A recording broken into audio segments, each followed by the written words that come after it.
I'm 101 years old, and I sleep 8 hours every single night. Now I know what you're thinking. Claire, that's impossible. Old people don't sleep like that. Honey, that's a lie they told you, and it's killing you. You're supposed to sleep like a baby at 70, at 80, at 101. The problem ain't your age.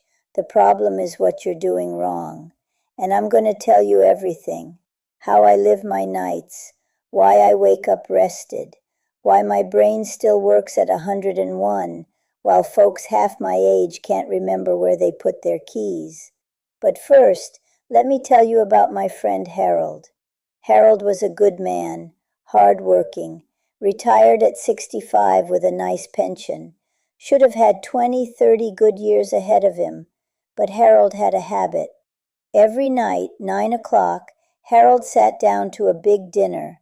I mean big. Meat, potatoes, gravy, bread, the whole spread.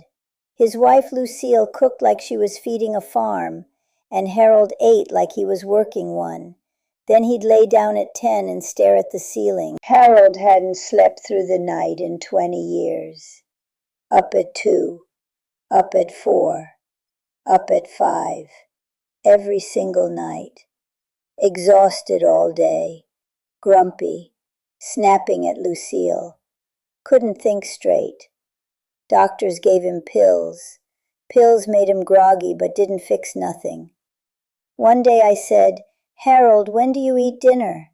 He said, 9 o'clock, after the news. I said, "There's your problem." He looked at me like I was crazy. "What's dinner got to do with sleep?" "Everything, Harold, everything. Your body can't digest and rest at the same time. When you eat a big meal at 9 and lay down at 10, your stomach is working overtime while you're trying to sleep. Blood sugar spikes. Then it crashes. That's why you wake up at 3 a.m.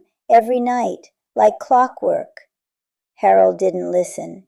Said I was being dramatic. Harold died at 71. Heart gave out. That man's body never got rest, not for decades. His heart was working 24 hours a day until it just quit. I eat dinner at 5, sometimes 5:30, never later than 6. Soup, vegetables, something light, something my body can handle before the sun goes down. By the time I lay down at 9, my stomach is empty, peaceful, ready to rest. That ain't complicated, that's just common sense we forgot. But eating early ain't enough. Not if you're doing what my neighbor Patricia does. Patricia watches television until 11 every night. Crime shows, drama, stuff that gets your heart pounding and your mind racing. Then she turns off the TV and wonders why she can't fall asleep. Baby, you just spent 4 hours telling your brain to stay alert, to pay attention, to worry about who killed who, and now you want it to shut off in 5 minutes? That ain't how it works. That glowing screen lies to your brain, makes it think the sun is still up, makes it hold back the hormones that help you sleep. You're fighting your own body, and you're losing. After 7 o'clock, my television goes off. My phone goes in the drawer. I read a book, real paper, real pages, or I sit on my porch and watch the sky turn colors. Or I call Ruthie and we laugh about old times. Calm things, slow things, things that tell my brain, the day is ending, baby, time to rest. By 8:30 I can barely keep my eyes open. I don't force sleep. My body asks for it. There's a rhythm to life, day and night, activity and rest, light and dark. When you mess with that rhythm, you mess with everything. And speaking of messing with things, let me tell you about my sister Lenora. Lenora loved her coffee. I mean loved it. Cup in the morning, cup at lunch, cup in the afternoon, sometimes another one after dinner. "It doesn't affect me," she'd say. "I've been drinking coffee my whole life." But I watched Lenora's hand shake. I watched her snap at her grandkids. I watched her lay awake at night, mind buzzing, body tired but refusing to shut down. Lenora's nervous system was revved up 24 hours a day for 40 years. She died at 68. Heart couldn't take it no more. Anxiety so bad toward the end she could barely leave the house. Caffeine stays in your body for 10, 12 hours. That 3 p.m. cup is still buzzing in your blood at midnight. You might fall asleep, but you ain't sleeping deep. Your brain is humming all night like a refrigerator. You wake up tired even though you were in bed 8 hours. I have 1 cup of coffee in the morning. That's it. By noon, I'm done. If I need a boost, I take a walk. I splash water on my face. I call a friend. I don't sacrifice tonight's sleep for this afternoon's energy. That math don't work.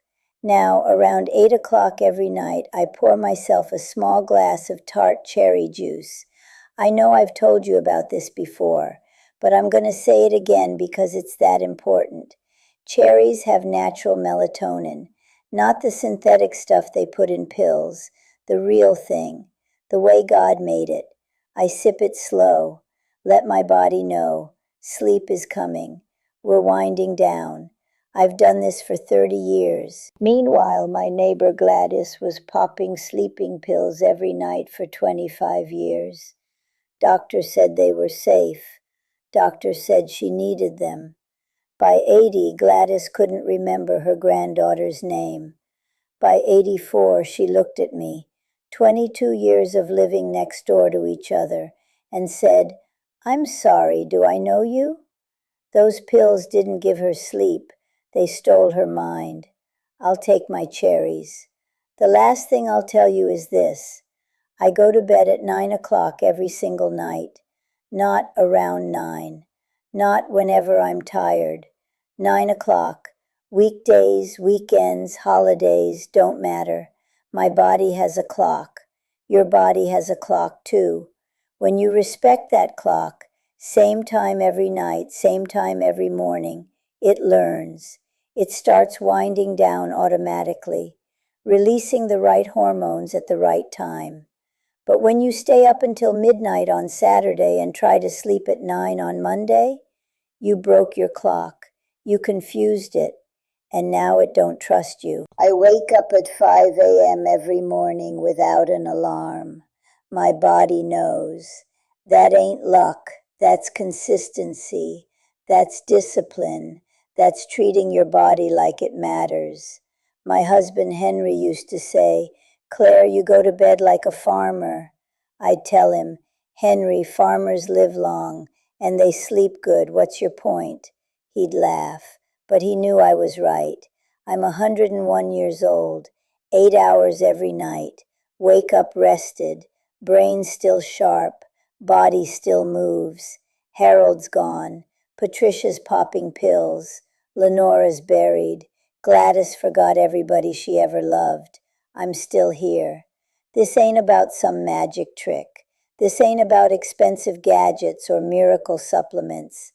This is about respecting your body, working with it instead of against it. Eat early, wind down slow, put down the coffee, drink your cherries, go to bed at the same time.